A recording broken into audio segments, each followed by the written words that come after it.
आता देव संचारणं हे खरं आहे का? की त्या ठिकाणी भूतखेतं संचारतात? नेमकं याच्यातला खरं काय?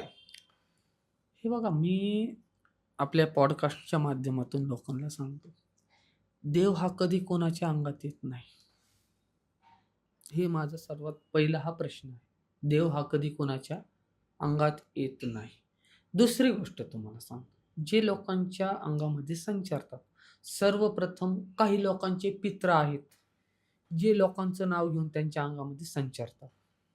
दुसरी गोष्ट राहिली नाथांचं स्थान किंवा एक शिवालय, देवालय जे पण गोष्टी आहेत, अशा ठिकाणी लोकं जातात. तिथं एनर्जी पॉझिटिव्ह असते. लोकं तिथं मंत्र जाप करतात. मंत्रांची स्तुती होती. जे पण आराध्य आहे, त्या आराध्याची स्तुती लोकं तिथं करतात. तर ती जी जागा आहे, त्या जागेमध्ये पॉझिटिव्ह ऑरा तयार होतो. आणि आज मी बरेचसे लोकं पाहिले, का ज्यांच्या अंगामध्ये तुम्ही खूप चांगला प्रश्न केला, का देवाचं वारं संचारतं. सर्वप्रथम मला एक सांगायचं, देवाचं वारं संचारण्यासाठी आम्ही तेवढे प्रबळ नाही आणि ह्या युगामध्ये देवाचं वारं हे कधी कुणाला येत नाही.